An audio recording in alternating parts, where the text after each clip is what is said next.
एक बार फिर स्वागत है आपका फायदेमंद फंड में। आज हम बात कर रहे हैं एक नए फंड की जो बाजार में हाल ही में उतरा है, मिरे एसेट मैनेजमेंट का बैलेंस्ड एडवांटेज फंड।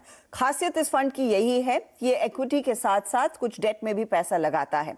लेकिन सवाल यही है, इस तरह का मॉडल जो बेसिकली इन्वेस्टमेंट को थोड़ा सा स्प्लिट कर रहा है, मार्केट कंडीशंस को देखकर किस तरह के रिटर्न्स देता है।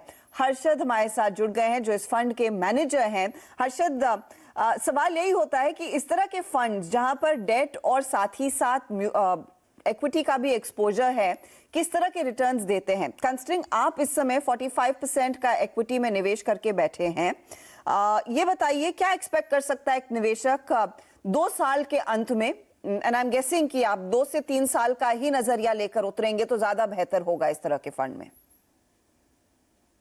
श्योर। जैसे आपने कहा, इसमें इक्विटी और डेट दोनों एसेट क्लासेस है, कभी कभी आर्बिट्राज पोजीशन भी हो सकता है। सो म्यूचुअल फंड इन्वेस्टमेंट में ऑब्वियसली आपको पता है returns are subject to investment are subject to market risk. So equity product में इन द शॉर्ट टर्म हमेशा मुश्किल होता है कितना आप रिटर्न बना सकते हो, बट इस फंड में जैसे हम बोल रहे हैं, आप कम से कम 3 से 5 साल तक अगर इन्वेस्टेड रहोगे तो आपको बेटर रिस्क एडजस्टेड रिटर्न्स मिलेंगे। सो बैलेंस एडवांटेज फंड की अगर बात करें तो FD plus 2.5 to 3% kind of return आप एक्सपेक्ट कर सकते हो। सो इसका मतलब maybe higher single digit की रिटर्न्स की आप उम्मीद इस फंड में रख सकते हैं। क्योंकि इस समय एफडी के आपको 6.5-7% तक के रिटर्न दे रहा है और आप कह रहे हैं 2 से 3% और की रिटर्न्स बनते हुए दिखाई दे सकते हैं, उस लिहाज से 8 to 9% के रिटर्न्स। फिर ऐसी स्थिति में निवेशकों के लिए वो पुल फैक्टर क्या रहेगा?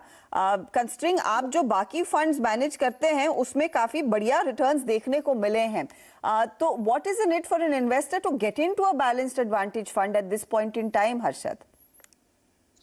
तो उसमें एक अंडरलाइंग जो महत्वपूर्ण बात है बैलेंस एडवांटेज फंड की, कि इसमें वोलेटिलिटी बहुत कम रहती है। जैसे आपने देखा पिछले 2-3 साल में मार्केट्स बहुत अच्छे रहे हैं, बट ऐसा भी समय आएगा जब मार्केट्स में भी अच्छे ना रहे। बट टू दैट एक्सटेंट जिन इन्वेस्टर्स को वोलेटिलिटी से परेशानी होती है, जिनको ज्यादा रिस्क नहीं लेना है बट फिर भी आपको इक्विटी में एक्सपोजर चाहिए, उनके लिए बैलेंस एडवांटेज फंड एक ऐसी अच्छी कैटेगरी हो सकती है। दूसरी बात यह है कि फ्रॉम द रिस्क पर्सपेक्टिव, जो इन्वेस्टर कम रिस्क लेना चाहते हैं बट उनको फिर भी रिटर्न ज्यादा चाहिए, कंपेरेबल सबके लिए एफडी होता है, मुझे एफडी से ज्यादा रिटर्न चाहिए बट मुझे रिस्क इक्विटी इतना नहीं चाहिए, उन इन्वेस्टर्स के लिए बैलेंस एडवांटेज फंड एक अच्छा ऑप्शन है। हर्षद, मिनिमम कितना इन्वेस्टमेंट अलाउड है इस पर्टिकुलर फंड में, और कोई एग्जिट लोड होता है जब पैसा निकालता है कोई निवेशक? देयर इज 1 साल के अंदर अगर निकालोगे तो एक exit load actually I will to check with the product team. मैं इनफैक्ट हर्षद फिर फाइनली आपसे यही समझना चाहूंगी, क्योंकि आपका इक्विटी पोर्शन डिसाइड करता है कि डेट में कितना पैसा छोड़ना है। लार्जली जो एलोकेशन होगा वो इक्विटी में ही होगा। अब इक्विटी में आपने हमसे पहले कहा था कि पहला प्रेफरेंस लार्ज कैप होता है, लेकिन उसमें भी इस समय किस तरह की अप्रोच है सेक्टोरली आपकी? क्या कोई ऐसा सेक्टर है जहां पर आप ज्यादा पैसा पार्क कर रहे हैं वर्सेस दी अदर्स? जी जरूर। अगर आप देखेंगे तो ये फ्लेक्सी कैप है, बट अगर हमारी पोजीशनिंग देखेंगे और हमको अभी अच्छा क्या लग रहा है, तो मैं 2-3 सेक्टर्स का नाम लेना चाहूंगा जहां पे हम पॉजिटिव है और हम ज्यादा ओवरवेट है उसमें। सो बैंकिंग फाइनेंशियल सर्विसेज एक है जहां पे पॉजिटिव है, फिर ऑटो है जहां पे लगता है थिंग्स कुड गेट यहाँ से थोड़ा बेटर है, then pharma is the another sector जहां पे we are overweight. So 2-3 sector है जहां पे हम थोड़ा ओवरवेट पोजीशन में हैं।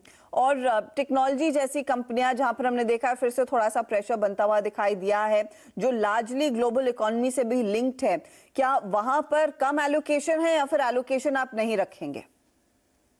नो, एलोकेशन तो है हमारा, बट हमने बाकी फंड में हमने पिछले 3-4 महीने में वहां पे हम थोड़ा अंडरवेट पोजीशन चले गए।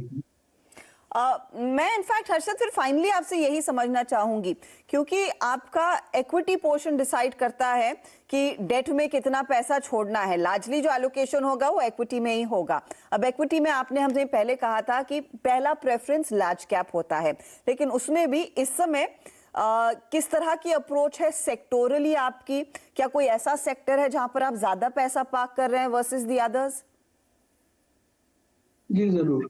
अगर आप देखेंगे तो ये फ्लेक्सी कैप है, बट अगर हमारी पोजीशनिंग देखेंगे और हमको अभी अच्छा क्या लग रहा है, तो मैं 2-3 सेक्टर्स का नाम लेना चाहूंगा जहां पे हम पॉजिटिव है और हम ज्यादा ओवरवेट है उसमें। सो बैंकिंग फाइनेंशियल सर्विसेज एक है जहाँ पे पॉजिटिव है, फिर ऑटो है जहाँ पे लगता है थिंग्स कुड गेट यहाँ से थोड़ा बेटर है।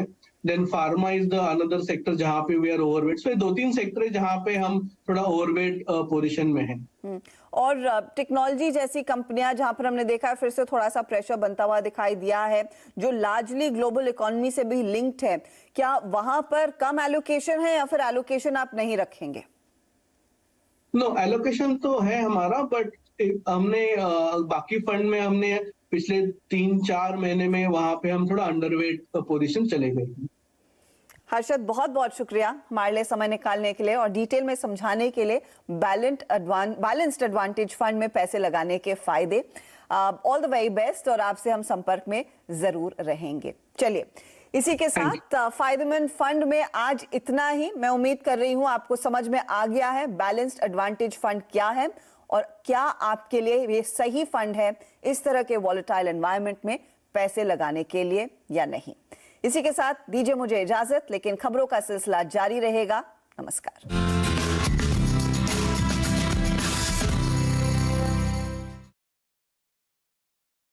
नहीं मूर्ति, कोई फायदा नहीं अब। मूर्ति